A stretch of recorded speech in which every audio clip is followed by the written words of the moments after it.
ducfadii 17aad oo ka tirsan ciidamada militariga jamhadda SSC ayaa tababar loogu soo xiray xerada Dhuumoodle ee duleedka magaalada Buuhoodle. ciidankan tababarka loogu soo xiray ayaa loogu magac daray gaashaan, waxaana munaasabada ciidankan tababarka loogu soo xiray ka qayb galay hogaamiyaha jamhadda SSC Cabdirashiid Xuseen Cali iyo saraakiil ka tirsan ciidankaasi. عقال وحجرد ورده هوينك يجوت كوبادي كرشالة أيا لجو عسومي مناسبة توابرك لجوسو حري وحجرد كديجان كبوهولة هالكن وجهرنتي وحكاها لي وجاميها جمهد SSC عبدالرشيد حسين علي وفاهينك بحي عيد مدن توابرك لوسو حري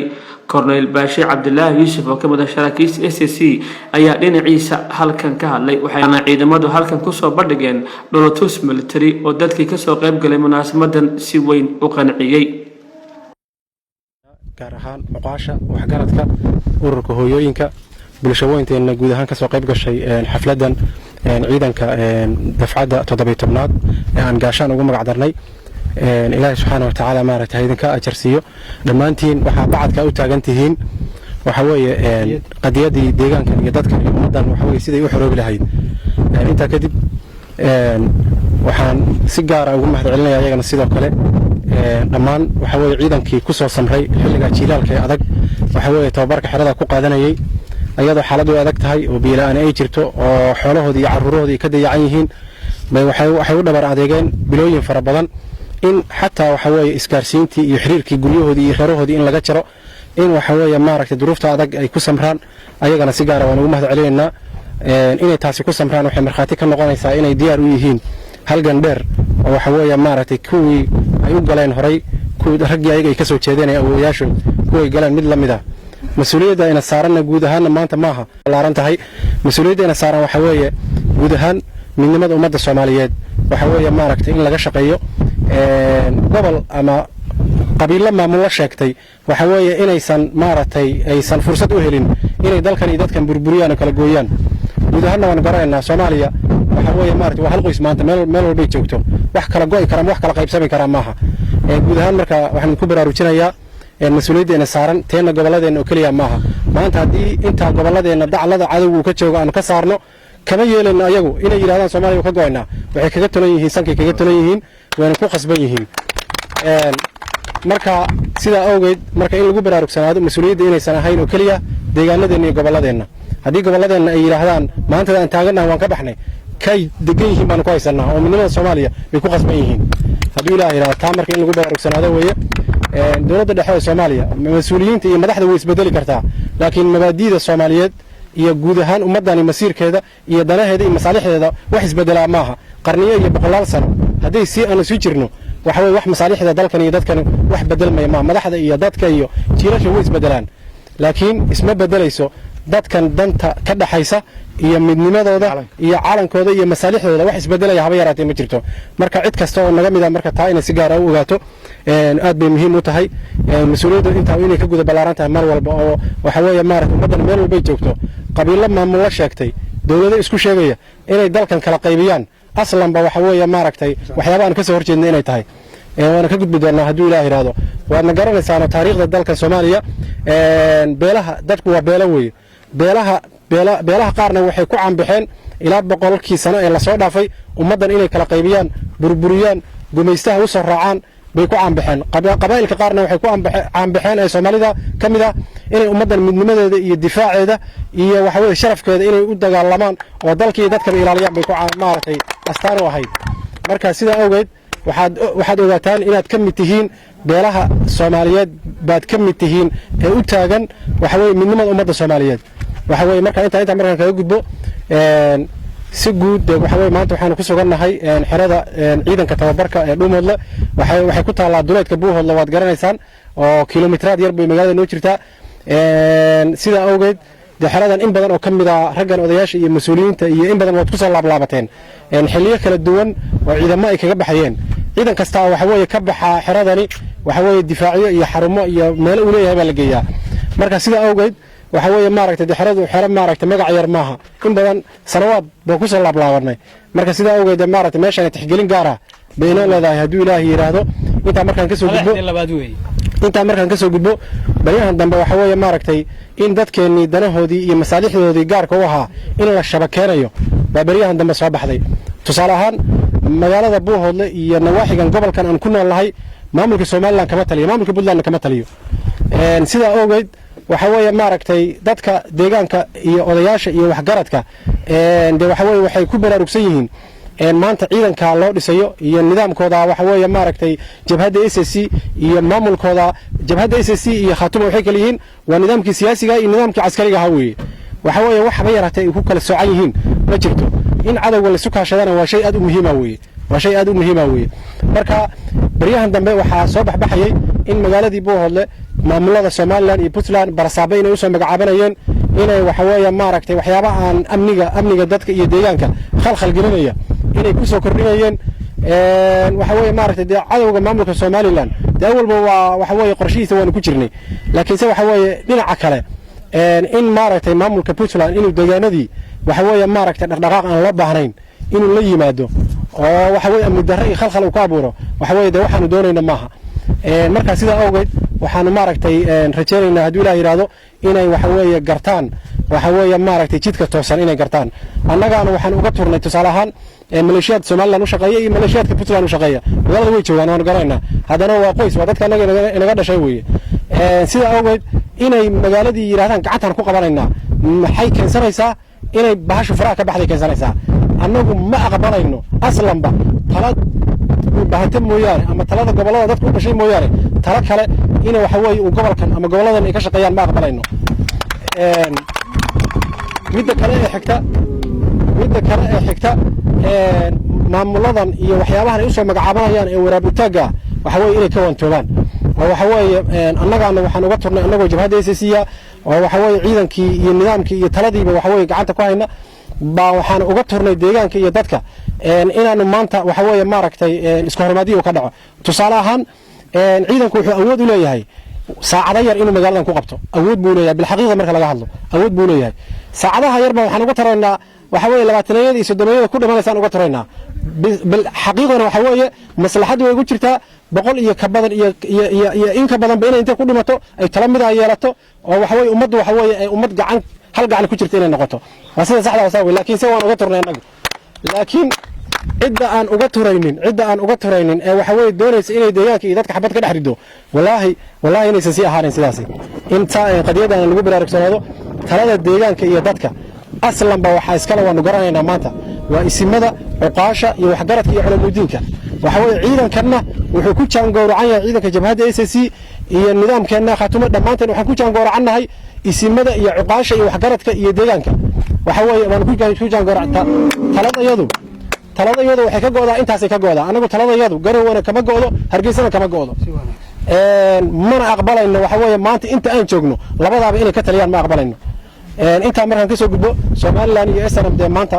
waxaan iska oranaynaa ma jirto waana wada ognahay waana u qoondeysanahay waxa weeye maaragtay waana waxa aan ku socono weeye nidaamka Puntland ragga u shaqeeya waxa weeye waxaan idin leenahay cagaha dhulka ku haya dadka midnimadiisa burburinina halganka idinko wixii noo wata hadaad halgan ka qayb qaadanaysaan oo ummadda aad kamid ahaada laakiin se waxa ummadda inaad dhabar jabisaan oo aad ka qaybisaan waxa weeye maaragtay wax soconaya ma aha xal baa ka furan hadda Soomaaliland wax hadala iyo wax xal ka furan ma jirto aan xabad ahayn waad garanaysaan laakiin ragga u shaqeeya maamulka Puntland xal iyo hadal baa ka furan waxaan idin leenahay dadkiina ka dhax bixina hadaad ka dhax baxdaan waxa weeye waxa ka yimaada idinka ka mas'uulaha jibiyey guutada gaashaan oo ah guutadii 17aad ee ka qala jibisa goobtana maanta ku sugannahay waxaan leeyahay waxaad ka mid tihiin oo soo tababarateen oo waxa weeye leeniga rabaa oo halkiin yahay oo dardarniga ah ciidankiina maanta ku qala jibiyey goobtan oo aad rabaan dhabar ka jibisaan si toosa nimankii dhabar ka jibiyey sanam ee leeyo jiray SSC lana magac baxay ciidanka dhabarjibinta SSC dhabarjibinta SNM hadalkaygu wuxuu daaran yahay ciidankan guutadan gaashaan ee magaceedu yahay guutadii 17aad ee ka soo baxday goobtan waxaan leeyahay ciidanku ha ahaado kan ka dambeeya ku siisila ku xigi doona insha Allah mid dalkiisa dadka shaqeeya oo Ilaahay inaan ku garab galay annaguna daacad waxaan u nahay iyaguna yihiin dadkaan u sheegaynaa heer simir walba joogan inuu ciidanku yahay ciidankii u shaqeey lahaa qaranka horena u shaqeynay hadda u shaqeynay insha Allah magaca ICC ku shaqeynay anagu hawlkaygu wuxuu daarayay maanta waxaan maqlayay shalayto in hadlayay oo lahaa waxaan tagay gobolada ICC qayb kamid ah oo waan halka soo maray maayarka kala bayd waxaan leeyahay horta anagu ninkii dhubaanta ay soo shaqeynaya anagu waxaan u aragnaa in dhubaanta ah oo dhubaantanimo ku deelina laakiin haddii qofku dhubaanta iska soo hormarso SNM aan wax way maamulka iska soo hormariyo oo anagana baaqido anagu kuwa marmayna kuwa ma doon mid tahay horta ugu halkan waxaan furin uga dirayaa nin walba oo u shaqeeya maamul goboleed ama bidan u shaqeeya ama Soomaaliya u shaqeeya annagu halkan waa gobolada ICC Sool Sanaag iyo Cayn waa artan boorada waxa ku qoran dib u xareynta Sool Sanaag iyo Cayn waana gobolada ICC ciidankana waxay xaq u leeyihiin goob kasta oo ICC ah qofku ku soo xogweeyaan inuu talaabo ka qaadmo haddii waa iska midigtay cadowgii oo waxa way u soo dooshid annagu oo ka soo risid talaabada iyagaan ka qaalibay ka qaadaan ka halmarinaa allan ha dhacdo islam ha dhacdo bismillaahir rahmaanir rahiim xero kamida xariyaha jamhadda SSC ee dib u xoreynta waxaanu ka soo qayb galay xafladii dacfadii 17aad ee ciidanka SSC ee dib u xoreynta SSC haddaanu nahay odayaal baanu nahay waxaanu nahay xildhibaanadii Khaatumo waxaa halkan tuban cuqaashii deegaanka waxaa tuban gabdhihii halgan ka shaale waxaa tuban saraakiishii ciidamada marka hore waxaan idiin sheegayaa haddaynan cadowga iska kicin inugu soo duulay ee caasimadeennii haysta ee meel walba bidhaqaataha iyo soordoonka ku haysta dadkan sheeganaya magacooda haddaynan iska celin oo ciidankaa aynan ku dhaadan oo aynan garabkiisa istaagin waynu ka liidananaa cid kasta oo Soomaaliya maantana waynu ka liidanaa waxaan idiin sheegayaa ciidankani wuxuu diyaar u yahay inuu dalka xoreeyo wuxuu diyaar u yahay inuu idinka qaado heeriyada iyo xanuunka inuu idinka qaado diyaar u yahay waxaan mahadinayaa ciidankan garabkayga taagan dabadayda taagan ee tababartay ee u diyaaray inay dalkooda xoreeyaan 17aad oo maanta tababarka loo soo xidhay oo ku dhaartay oo wacad ku maray inay xoreeyaan Sool Sanaag iyo Cayn waa barbar taagannahay waanu taageeraynaa naf iyo maal baanu dul dhigaynaa gabdhaha iyaga waa taa tan kale waxaan u sheegayaa ummadda Soomaaliyeed dhammaan inaanu cadowga ciidankaas inuu yahay ciidankii Khaatumo militariga Khaatumo inuu yahay inuu dib u xoreyn u jeedo meel kasta oo gobolka Sool Sanaag iyo Cayn waxaan ku codsanaynaa inay ku soo biiraan tababarka galaan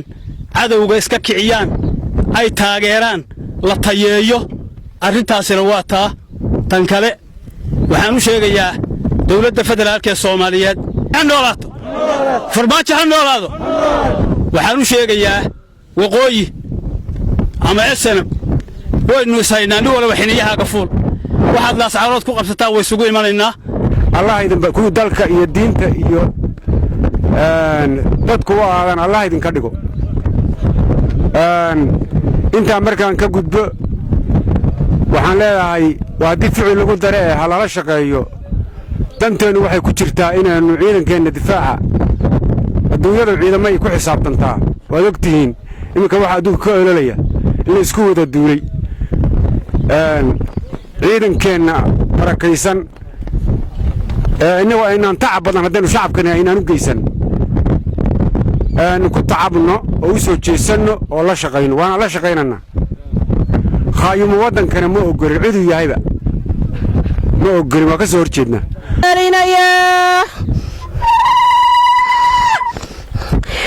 وحيسسيد ويهو ميريسا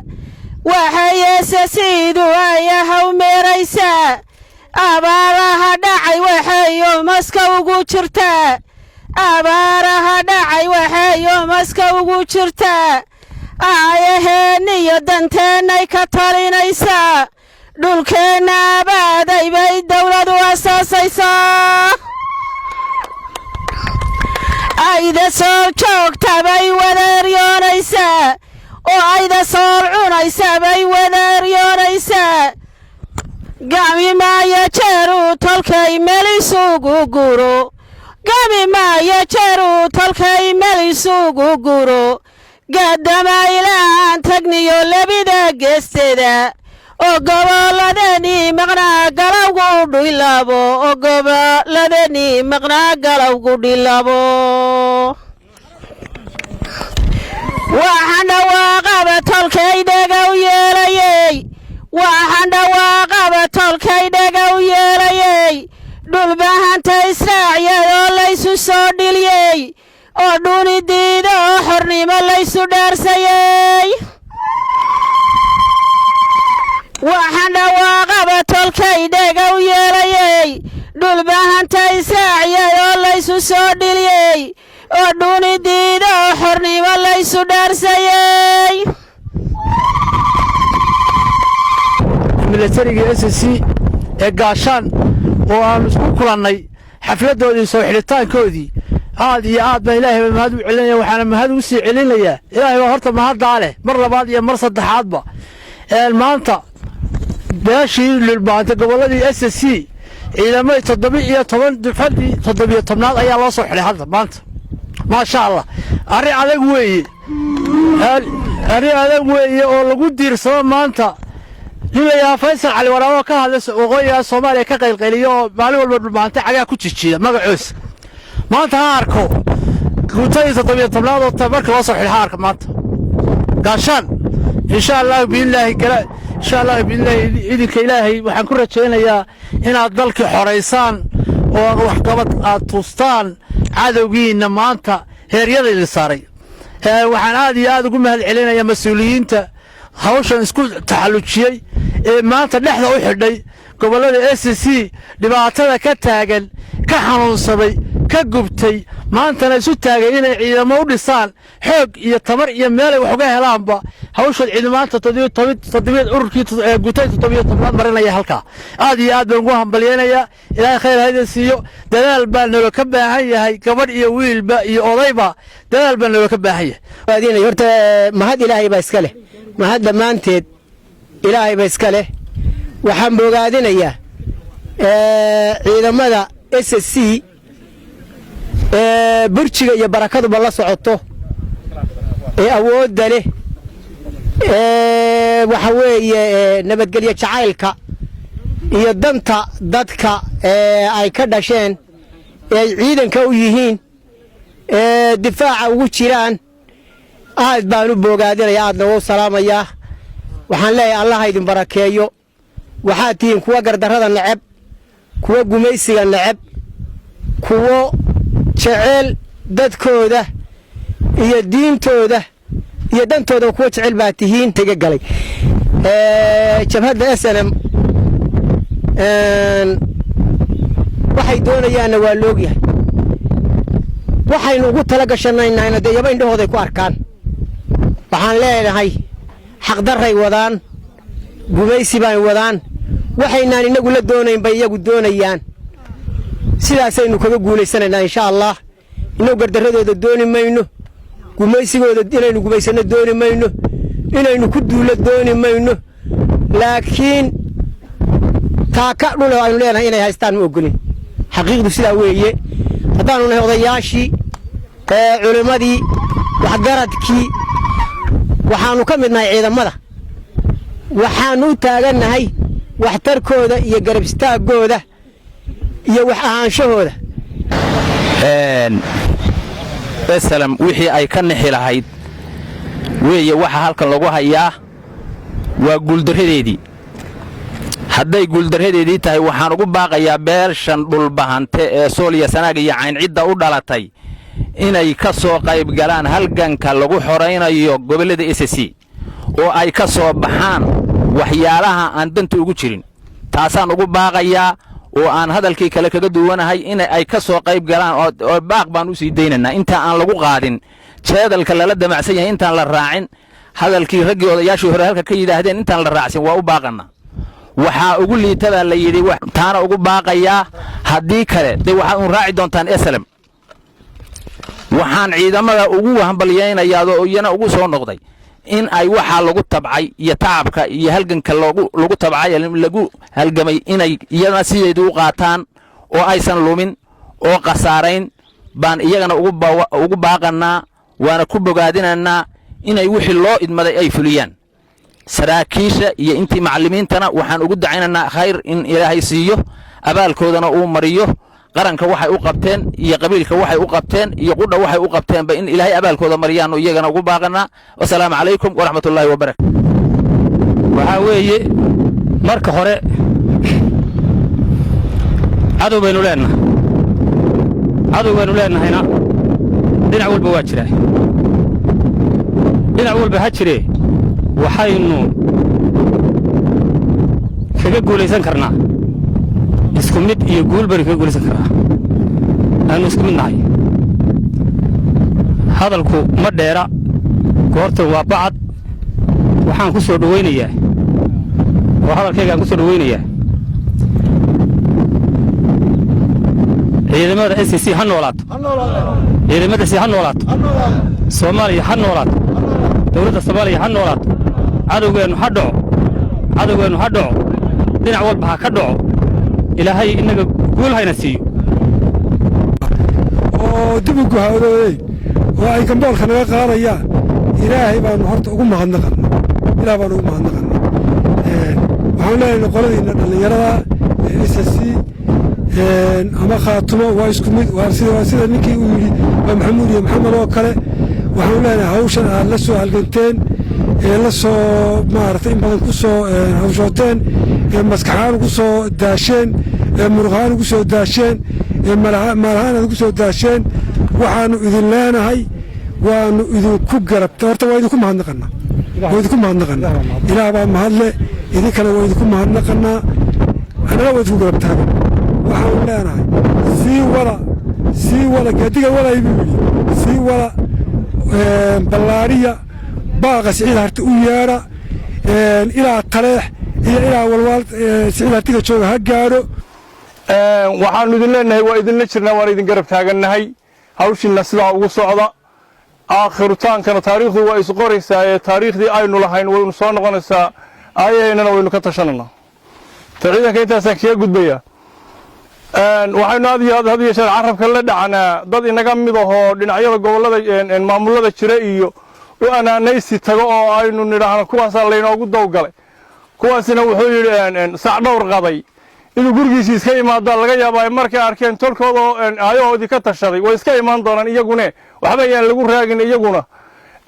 waxay la tahay markay runta arkaan way iska soo guryo noqon doonaan guryahoodii way iska imaan doonaan foofoosoodana way iska soo dhammaatay iyaga kuwaana intaas ayaan ka gaarayaa aad iyo aad baan mahad celinayaa guddoomiyaha ciidankan aas-aasay cabdi xuseen cali waxaa idinla gudboon oo idinla jira in awoodda laysugu geeyo ciidanka SSC maamulkiisa iyo taabagelintiisa maskax iyo muruq iyo maalba in laysugu geeyo ballan iyo sharafba taasaa inoo ah allahu akbar waxay soo celinaysaa taariikhdiinnii iyo xasaanadiinnii iyo dadnimadiinnii iyo jiritaankiinnii iyo sharafkaad adduunka ku lahaydeen yaa soo noqonaysa waanay muuqataa maantaba wax idinku filan baad haysataan oo idiin muuqda oo aannu ognahay oo aannu xogayaal u nahay taa intaasaan kaga baxayaa nimayahow waad aragtaan oo waa markhaati baannu ka nahay oo maanta waxaan kaga soo qayb gallay xidhitaanka xafladdiinnan iyo wakhtiga lagu jiro adkaantiisa waad og tihiin ilmaha mar wuu dhashaa oo waa la koriyaa marna dadka ayuu la ciidamiyaa oo inbuu gaadhaa marna isaga ayaa 20 jir markuu gaadho xooggiisa iyo caqligiisaba lagu baxsadaa oo hoggaanka qabta maanta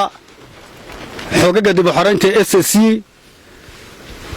haddii ay gurgurasho soo mareen iyo haddii ay raadaqaaji soo mareenba maanta waa gaashaanqaad maanta waxaa laydinka doonayaa wixii la idinku tabcay inaad midhaheedii muujisaan maanta wakhtigan alla joogo SSC jamhad maaha xoog SSC oo ciidan oo military baa jooga oo ku filan cadowgiisu inuu ka naxo iyo inuu ka xoreeyo dhulka uu sida gardarrada ku joogo ciidanka intaasaan ku dhaafayaa